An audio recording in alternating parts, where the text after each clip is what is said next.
y'all. They were just kids. They were just blowing off steam and making jokes about people in gas chambers and rapes being epic, as one does. You know how those 24 to 32-year-old kids are? Could you imagine if they had been on the left and those came out? How do you think that J.D. Vance would be talking about those kids today? See, they're obviously terrorists with no morals and no God. I feel qualified to talk on this because I grew up like one of these kids. I was constantly surrounded by those type of jokes. And to some degree, I will concede that they are just jokes to some people.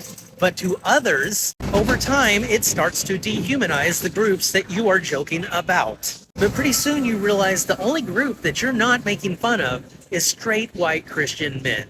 If you're not in that category, then you absolutely deserve to be ridiculed on some level. And that's how these groups start to feel superior to other groups. Or from different sexes, because women aren't immune from this either. You know that stale joke that Matt Rife told that made everybody upset? Yeah, I heard that as a kid. What do you say to a woman with 2 black eyes? Nothing. You already told her twice. And to some degree, I get it. Sometimes you laugh because it's inappropriate and it makes you feel a little uncomfortable. And I still do it to some degree. Yesterday was Charlie Kirk's birthday and there was another event for him and I told somebody, ugh, what a pain in the neck. Now, was that insensitive and inappropriate? Absolutely. But was it still funny?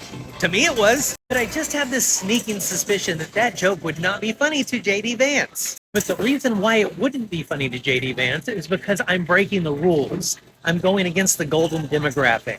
You don't make fun of straight white Christian men.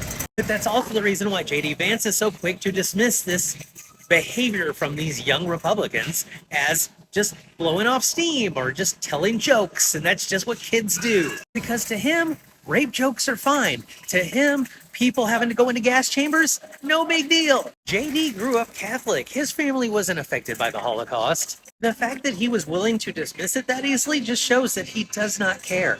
He knows that a lot of his future voters are Roman salute type people. I was not a fan of Trump's first VP, Mike Pence, at all, but I think that even he would call that out as distasteful. But we are living on the craziest timeline where absolutely nothing matters anymore.